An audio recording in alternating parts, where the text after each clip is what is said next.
हमारी एक जिम्मेदारी है और वो जिम्मेदारी है कोरोना वायरस के बारे में आपको पूरी जानकारी मिले, ये क्या है और इससे बचाव कैसे हो सकता है। इसलिए हम आपको डराना नहीं चाहते, आपको समझाना चाहते हैं और इसी के लिए आज हमने बाबा रामदेव को खास तौर पर अपने इस कार्यक्रम में बुलाया है। बाबा, आपका अभिनंदन है, आपका स्वागत है। क्या योग और आयुर्वेद में कोरोना वायरस से बचने और निपटने का कोई तरीका है? लोग आपसे आज सुनना चाहते हैं। माननीय प्रधानमंत्री जी ने, राष्ट्रपति जी ने और देश के सभी जिम्मेदार नागरिकों ने, चैनलों ने, डॉक्टर्स ने, सब ने कहा कि भाई प्रिकॉशन तो लेना ही है। खास करके जो विदेश यात्राओं से लौटे हैं लोग, चाहे उनमें अभी कोई लक्षण नहीं दिखाई दे रहे तो भी, क्योंकि 5-7 दिन 10 दिन बाद भी लक्षण उभर सकते हैं, तो जो कम से कम विदेशों यात्राओं से लौटे हैं और उनके संपर्क में जो भी परिजन हैं या वो स्वयं भी ऐसे भीड़ भाड़ के एरियो में न जाए। आखिर कोरोना से होता क्या है? एक तो सबसे बड़ा असर रेस्पिरेटरी सिस्टम पर होता है, उसके बाद फीवर होता है, उसके बाद हमारे जो ऑर्गन्स है उसके ऊपर उसका असर पड़ता है और यदि आदमी की इम्यूनिटी वीक है तो आदमी मर जाता है। पहली बात तो किसी भी वायरस से हमारा शरीर लड़ता है और शरीर में लड़ने के लिए इम्यूनिटी स्ट्रांग होनी चाहिए और इम्यूनिटी को स्ट्रांग करने के लिए कोई इंस्टेंट उपाय है तो एक तो प्राणायाम है। प्राण शक्ति हमारी सबल होगी और मैंने इसका साइंटिफिक एक्सपेरिमेंट किया है आमिश भाई।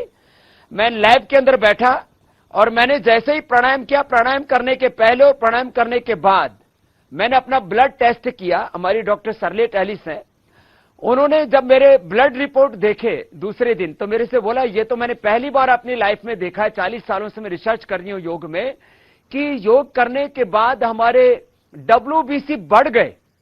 ये तो इसका मतलब इंस्टेंट हमारी इम्यूनिटी बूस्ट होती है। तो जो भी कोरोना से बचना चाहते हैं या कोरोना होने के बाद उससे लड़कर के उससे जीतना चाहते हैं, उसको हराना चाहते हैं, तो उनको एक तो डीप ब्रीदिंग,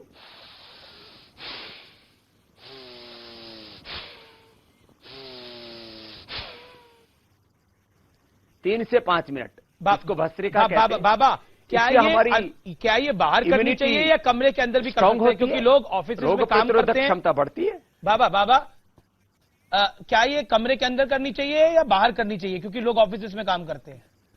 कहीं पर भी कर सकते हैं जी। ये कमरे में कर सकते हैं, ऑफिस में कर सकते हैं, कहीं पर भी कर सकते हैं। बस जहां फ्लाइट शादी में होते हैं या एयरपोर्ट शादी में होते हैं तो क्योंकि वहां वायरस की संभावना ज्यादा है, वहां ना करे। जी। तो घर में करे, घर के बाहर करे, आंगन में करे, पार्क में करे, कोई दिक्कत नहीं है।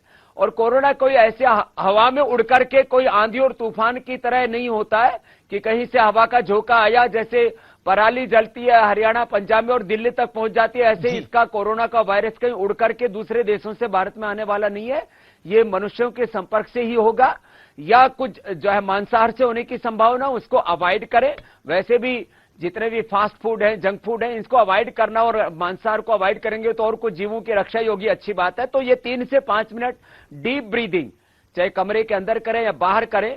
और यदि जैसे मेरे पीछे आप देख रहे हैं मैं हवन करके यहां पर बैठा हूं, तो अपने घर में यदि गुग्गुल से, गाय के घी से, पवित्र औषधियों से यदि हवन करते हैं, उससे और वातावरण शुद्ध हो जाता है। नहीं तो घी का दीपक तो जला ही सकते अपने घर में। तो पहला डीप ब्रीदिंग भस्त्रिका, दूसरा कपालभाति। भस्त्रिका में ब्रेथ को इनहेल और एक्सहेल करने में दोनों में बराबर फोर्स लग रहा था। कपालभाति में एक्सहेल करने में पूरा फोर्स लग रहा है। इससे हमारे पूरे इंटरनल ऑर्गन स्ट्रांग होते हैं, उनकी इम्यूनिटी स्ट्रांग होती है। और तीसरा है अनुलोम विलोम। ये 3 तो सबको करने चाहिए, ऑल्टरनेटिव ब्रीथिंग।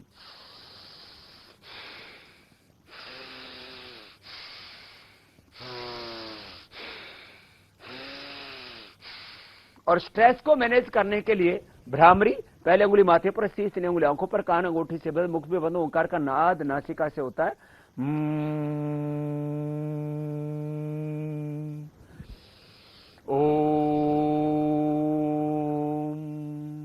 कम से कम 3 से 5 प्राणायाम सबको करने चाहिए। जिनको हो चुका है उनको रोग मुक्त होने के लिए, जिनको नहीं हुआ है उनको प्रिकॉशन लेने के लिए, प्रिवेंशन के लिए बहुत जरूरी है अपनी इम्यूनिटी को स्ट्रांग करना।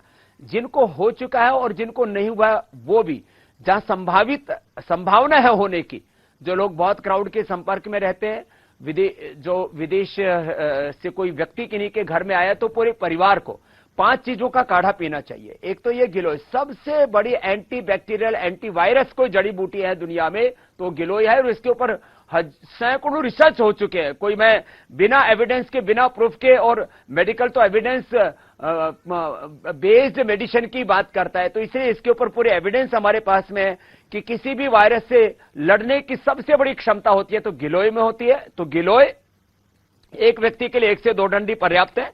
पूरी फैमिली को हो तो ऐसे 3 से 5 डंडी, 4-5 डंडी ऐसे ले ली, 1 किलो पानी में पकाया, इसमें साथ में तुलसी पत्र डाल दे। एक व्यक्ति के लिए 5-7 तुलसी के पत्र पर्याप्त है। 2-3 काली मिर्च, एक छोटा सा टुकड़ा ऐसे ये अदरक का, और एक छोटा सा टुकड़ा ये हल्दी मेरे सामने आप देख रहे, हमने तो यह लगाई हुई, आजकल ताजी भी लोग लगा लेते, ताजी नहीं मिलती है तो 1-2 ग्राम हल्दी, 1-2 ग्राम अदरक या सोंठ, 2-3 काली मिर्च और 5-7 तुलसी के पत्ते एक व्यक्ति के लिए ये पर्याप्त है। जिनको हो चुका है उनको तो दिन में 5-7 बार पिलाना पड़ेगा, थोड़ा थोड़ा करके पिलाते हैं। हमने चिकनगुनिया, डेंगू, स्वाइन फ्लू, इन सब रोगियों को इससे क्योर किया है। इसलिए किसी भी बैक्टीरिया पर, वायरस पर सबसे ज्यादा इफेक्ट गिलोय का होता है। उसके साथ में दूसरी सहयोगी चीजें तो 3 से 5 बार होने के बाद पीले। जो स्वस्थ है वो प्रिवेंशन के तौर पर मैं रोज आंवला एलोवेरा से उठते ही पीता हूं, रोज गिलोय पीता हूं। आज भी मैंने पी रखी है, सुबह मैं पी चुका हूं, शाम को भी ऐसे ही पी ली थी क्योंकि वेदर चेंज हो रहा है तो इम्यूनिटी उससे बहुत अच्छी रहती है। तो सब लोग इसका इस्तेमाल करें। और जिनको जो है ये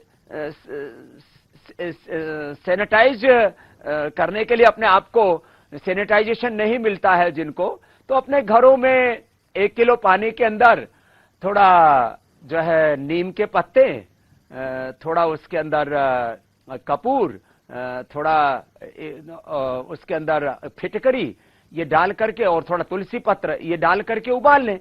तो नीम के पत्ते 1 किलो पानी में हमने मुट्ठी भर नीम के पत्ते डाल दिए, उसमें 2-3 ग्राम कपूर डाल दिया, उसके अंदर जो है 4-5 ग्राम फिटकरी डाल दी, और उसमें थोड़ा सा हमने जो है तुलसी के पत्र डाल दिए। और वैसे एक बात बताता हूं, जरा बहुत गंभीर बात है अमीश जी, जो लोग विदेशी यात्रियों के संपर्क में हैं, भीड़ भड़ाके वाले एरिया में रहते हैं, जिनका एयरपोर्ट पर और तमाम जगहों पर अनजान लोगों के साथ संपर्क रहता है, ये उनके लिए ये सैनिटाइजेशन वाली बात है, उनके लिए ज्यादा प्रिकॉशन वाली बात है। जो गांव में रहते हैं, जहां कोई विदेशी नहीं आता है, जहां बाहर के लोगों का संपर्क ज्यादा नहीं होता है, उन लोगों को किसी भी तरह से भयभीत होने की आवश्यकता नहीं, क्योंकि अभी मार्च का महीना, अप्रैल आने वाला है, सर्दी जा रही है, गर्मी आ रही है, तो इस समय सर्दी, जुकाम, बुखार जनरली लोगों को हो जाता है।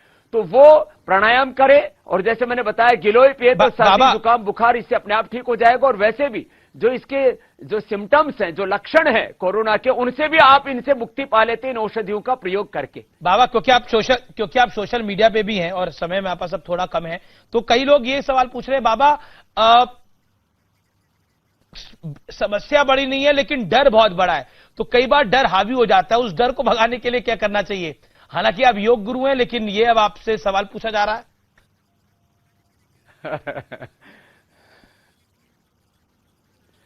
देखो, जो डरा सो मरा। कुछ लोग तो जिसको थोड़ा सर्दी जुकाम बुखार हो गया, बोलो मुझे कहीं कोरोना तो नहीं हो गया, इसलिए मैंने बोला ये हवा से उड़ करके नहीं होता है। ये जिनको कोरोना हो चुका है उन्हीं के संसर्ग में आने पर नाक से, मुख से या आंख से इसका वायरस एंटर करता है। सोशल मीडिया पे अगला कोरोना हो चुका है उन्हीं से ये रोग होगा, कहीं हवा से उड़ करके या आने वाला नहीं। बाबा, एक सवाल बच्चों के लिए है, बड़े तो प्रिकॉशन ले लेंगे, बच्चे प्रिकॉशन नहीं ले पाते, उनके लिए क्या सलाह होगी? छोटा छोटा सा जवाब बाबा, क्योंकि सोशल मीडिया पे कई सारे सवाल हैं, मैं चाहता हूं कुछ आपसे ले लूं। देखिए, बच्चों को भी थोड़ा प्राणायाम करवाएं। उनके लिए हमने गिलोय का रस बना रखा है, 2 चम्मच गिलोय का रस थोड़ा हनी मिला करके पिला दे। छोटे बच्चों को 1 गोली गिलोय घनबटी, या बड़ों को 2-2 गोली सुबह शाम खिला दे, कोई दिक्कत नहीं होगी उनको भी, वो अपने आप को प्रोटेक्ट कर पाएंगे जी, और अपनी इम्यूनिटी को बढ़ा पाएंगे। और अपना सांस्कृतिक तरीका नमस्कार अपनाएं, हेलो अब ना करें, यानी हाथ ना मिलाएं, नमस्कार बेहतर है। बाबा, तो नमस्कार बेहतर है, शाकाहार बेहतर है, और जो है जी सात्विक आहार बेहतर है। शुक्रिया। शुक्रिया बाबा रामदेव, अपना कीमती समय न्यूज 18 नेटवर्क को देने के लिए, अपनी बात रखने के लिए, जनता को जागरूक करने के लिए। बाबा रामदेव योग के जरिए, अपनी बातों के जरिए जनता को जागरूक कर रहे हैं। ये वाकई बहुत बड़ा काम है। देश में ऐसा काम शायद ही कोई कर रहा है। बाबा रामदेव, आपका बहुत बहुत शुक्रिया, बहुत बहुत धन्यवाद। नमस्कार, आपने न्यूज 18 नेटवर्क से बात करी।